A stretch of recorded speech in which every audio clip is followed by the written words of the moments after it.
महित के सामने जैसे ही शहर के एग्जाम के पेपर्स आए, घर का माहौल पल भर में बदल गया। अभी तक जो खामोशी थी, वह अचानक भारी हो गई। शहर के हाथ कांप रहे थे, लेकिन उसकी आंखों में एक अजीब सा आत्मविश्वास भी था। वह जानती थी कि यह पल कभी न कभी आना ही था। वह काफी समय से अपनी पढ़ाई छुपकर जारी रखे हुए थी, फॉर्म भर चुकी थी और अब एग्जाम देने का फैसला कर चुकी थी। मगर उसे अंदाजा नहीं था कि सच्चाई इस तरह अचानक सबके सामने आ जाएगी। महित ने जैसे ही उन कागजों को देखा, उसका चेहरा गुस्से से लाल हो गया। उसने तेज आवाज में पूछा कि यह सब क्या है। शहर ने पहले तो चुप रहने की कोशिश की, लेकिन जब सवालों की बौछार बढ़ती गई तो उसके लिए चुप रहना मुश्किल हो गया। उसने धीमी लेकिन साफ आवाज में कहा कि वह अपनी पढ़ाई पूरी करना चाहती है। बस यही बात महित को चुभ गई। उसे लगा जैसे शहर ने उससे कोई बड़ा राज छुपाया हो। उसे यह भी महसूस हुआ कि घर की जिम्मेदारियों के बीच पढ़ाई की बात करना उसके फैसलों को चुनौती देना है। मगर शहर के लिए यह सिर्फ पढ़ाई नहीं थी, यह उसका सपना था, उसकी पहचान थी। शादी के बाद उसने कई बार अपने सपनों को पीछे रखा, हर बार सोचा कि सही समय आने पर वह फिर से पढ़ाई शुरू करेगी। लेकिन सही समय कभी खुद से नहीं आता, उसे बनाना पड़ता है। और अब उसने वही किया था। उसने चुपचाप फॉर्म भरा, तैयारी की, किताबें जुटाईं और हर रात सबके सो जाने के बाद पढ़ाई की। उसे डर था कि अगर पहले बता देगी तो शायद उसे रोक दिया जाएगा। महित को सबसे ज्यादा तकलीफ इस बात से थी कि शहर ने यह बात उससे छुपाई।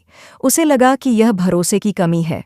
उसने शहर से कहा कि अगर पढ़ाई करनी थी तो सीधे कहती, छुपाने की क्या जरूरत थी।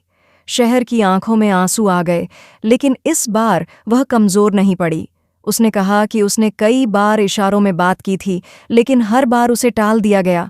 कभी घर का काम, कभी रिश्तेदारों की जिम्मेदारी, कभी पैसों की बात। हर बार उसका सपना किसी न किसी वजह से पीछे चला गया। घर के बाकी लोग भी इस बहस को सुनकर बाहर आ गए। कुछ ने महित का साथ दिया, कहा कि शादी के बाद प्राथमिकताएं बदल जाती हैं।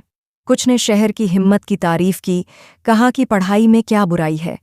माहौल और भी तनावपूर्ण हो गया।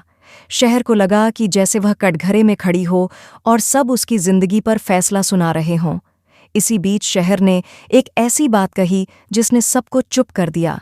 उसने बताया कि यह एग्जाम उसके करियर के लिए बहुत अहम है। अगर वह इसे पास कर लेती है तो उसे नौकरी का मौका मिल सकता है, जिससे घर की आर्थिक स्थिति भी बेहतर हो सकती है। यह सिर्फ उसका सपना नहीं, बल्कि पूरे परिवार के भविष्य से जुड़ा कदम है। यह सुनकर कुछ पल के लिए सन्नाटा छा गया। महित भी सोच में पड़ गया, मगर बात यहीं खत्म नहीं हुई। अगले ही दिन एक और चौंकाने वाला मोड़ आया। शहर को कॉलेज से कॉल आया कि उसके डॉक्यूमेंट्स वेरीफाई हो गए हैं और उसे एडमिट कार्ड मिल गया है। अब पीछे हटने का कोई सवाल ही नहीं था। लेकिन उसी दिन महित के परिवार की ओर से एक बड़ा पारिवारिक कार्यक्रम रख दिया गया, जो ठीक एग्जाम की तारीख पर था। अब शहर के सामने नई दुविधा थी, सपना या परिवार। शहर ने रात भर जागकर फैसला किया। उसने तय किया कि वह दोनों जिम्मेदारियां निभाने की कोशिश करेगी। वह सुबह एग्जाम देगी और शाम तक कार्यक्रम में पहुंच जाएगी। मगर किस्मत ने फिर खेल खेला। एग्जाम के दिन महित की तबीयत अचानक बिगड़ गई। घर में अफरा तफरी मच गई। शहर के सामने फिर वही सवाल खड़ा था, क्या वह अस्पताल जाए या एग्जाम हॉल। उस पल शहर ने जो किया, उसने कहानी को नया मोड़ दे दिया। उसने महित को अस्पताल पहुंचाने में मदद की, लेकिन जैसे ही डॉक्टर ने कहा कि हालत स्थिर है, वह सीधे एग्जाम सेंटर के लिए निकल पड़ी। देर जरूर हुई, मगर उसने हार नहीं मानी। पसीने से भीगी, सांस फूलती हुई वह एग्जाम हॉल में पहुंची और पूरे आत्मविश्वास के साथ पेपर लिखा। उस दिन उसने सिर्फ सवालों के जवाब नहीं दिए, बल्कि अपनी जिंदगी के फैसले की भी मुहर लगा दी। जब रिजल्ट आया तो सब हैरान रह गए। शहर ने शानदार अंक हासिल किए थे। अब वही लोग जो उसे रोक रहे थे, उसकी तारीफ कर रहे थे।